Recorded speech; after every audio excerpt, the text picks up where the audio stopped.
Hai marketeers, kita kembali dalam 10 Minutes Industry Update. Saya Martani, Industry Head Resources and Infrastructure and Utilities Maklas Inc. Pada episode kali ini, saya akan membahas 5 update dari Industri Resources, Infrastructure and Utilities selama sepekan terakhir. Kita masuk ke update yang pertama. Dikutip dari investor.id, industri kelapa sawit telah menjadi salah satu motor penggerak perekonomian nasional. Baik di hulu maupun di hilir, industri ini mampu menunjukkan kinerja yang solid, termasuk di masa pandemi COVID-19. Menurut Direktur Bisnis dan Sustainability Sawit RGI Indonesia, Bernard Arido, komitmen keberlanjutan dalam operasional industri sawit merupakan sebuah keharusan. Bernard menambahkan tantangan dalam bisnis sawit saat ini adalah harus bisa menjawab isu tentang keberlanjutan. Tidak hanya untuk memenuhi tuntutan pasar global, tetapi juga menjalankan komitmen perusahaan. RGI Indonesia memegang 5 prinsip 5C, climate, country, community, customer, dan company. Dilatari hal itu, maka Apical Product menerapkan metodologi pendekatan keberlanjutan untuk memastikan transparansi dan keterlacakan atau traceability sumber pasokan minyak sawit. Inovasi untuk memastikan keberlanjutan juga terus dijalankan perusahaan. Seperti di sektor hilir, sawit juga menggerakkan industri makanan, oleochemical, hingga biofuel untuk sektor transportasi. Kontribusi maupun potensi besar pengembangan industri sawit di Indonesia juga diikuti dengan tantangan besar. Kita masuk ke update yang kedua. Presiden Joko Widodo mendorong anak muda menjadi petani, profesional, dan jagoan di hilirisasi produk pangan. Dikutip dari investor.id, Presiden Joko Widodo mengajak generasi muda Indonesia untuk berminat menjadi petani. Sebab mayoritas warga yang bergelut di dunia pertanian saat ini sudah berusia di atas 45 tahun. Presiden Jokowi mengatakan bahwa dari total petani Indonesia, 71%-nya sudah berusia 45 tahun ke atas. Hanya 29% yang berusia di bawah 45 tahun. Saat ini Indonesia harus membuat generasi muda lebih berminat menjadi petani. Menurut Jokowi, menjadi tantangan saat ini adalah menunjukkan bahwa petani adalah profesi yang menjanjikan kesejahteraan. Presiden Jokowi menjelaskan di saat semua sektor mencatat pertumbuhan negatif, semua data tahun 2020 menunjukkan pertanian justru meningkat 1,75%. Pada kuartal 1 tahun 2021, sektor pertanian kembali tumbuh positif 2,95%. Bagi Presiden, saat ini adalah momentum tepat untuk masuk ke pertanian yang sekaligus membangun kemandirian pangan Indonesia. Sudah saatnya petani Indonesia masuk ke tahap hilir, yakni tahap pengolahan pasca panen. Artinya petani Indonesia bisa masuk hingga ke proses packaging dan perniagaan produknya. Sebab justru di sisi pasca panen itulah nantinya para petani bisa memaksimalkan keuntungan yang diperoleh.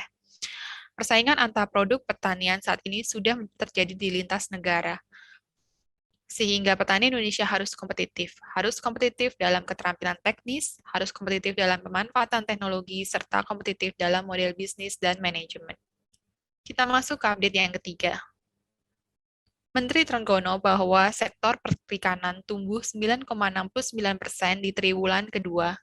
Dikutip dari investor.id, sektor perikanan menunjukkan pertumbuhan positif naik 9,69% pada kuartal kedua 2021, meski pandemi COVID-19 masih melanda Indonesia. Kenaikan ini dipicu meningkatnya produksi perikanan budidaya dan perikanan tangkap karena cuaca yang mendukung. Berdasarkan data Badan Pusat Statistik, ekonomi triwulan kedua 2020 tumbuh 7,07% dari triwulan 2 2020 year on year, di mana usaha perikanan termasuk sektor yang mengalami pertumbuhan signifikan. Masih berdasarkan data BPS, nilai produk domestik bruto perikanan pada triwulan 2 sebesar 188 triliun atau 2,83% terhadap nilai PDB nasional. Nilai PDB ini naik dibandingkan dengan triwulan 1 sebesar 109,9 triliun atau 2,77% terhadap nilai PDB nasional. KKP memiliki 3 program prioritas dalam mengenjot produktivitas sektor kelautan dan perikanan hingga 2024. Untuk bidang perikanan budidaya, misalkan, KKP mendorong melejitnya hasil produksi sejumlah komoditas berorientasi ekspor, salah satunya udang.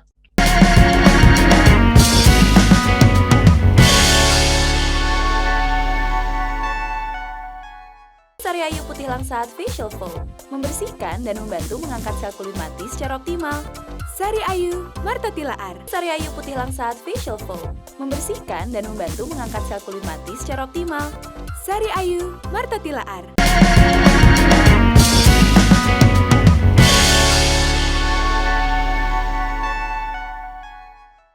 Kita masuk ke update yang keempat. Mengenal panas bumi.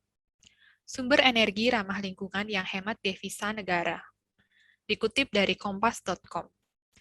Berbagai negara saat ini sedang berlomba-lomba memaksimalkan penggunaan sumber energi ramah lingkungan. Panas bumi menjadi salah satu opsi yang sudah dan telah dimanfaatkan oleh sejumlah negara. Tercatat 29 negara telah memanfaatkan panas bumi atau geotermal untuk menghasilkan listrik.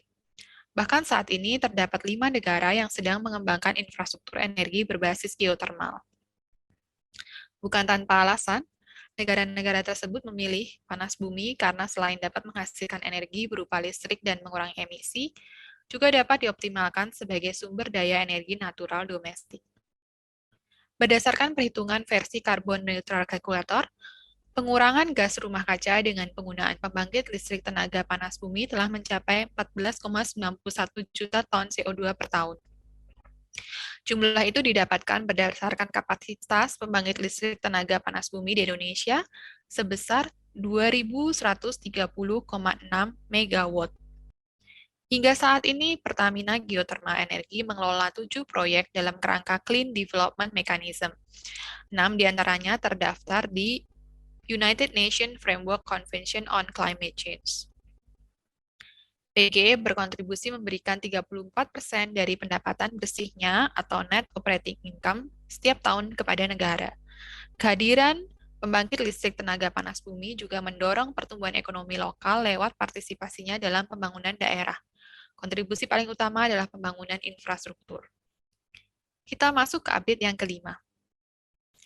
Shell menyediakan Dropbox sampah botol plastik untuk didaur ulang di SPBU.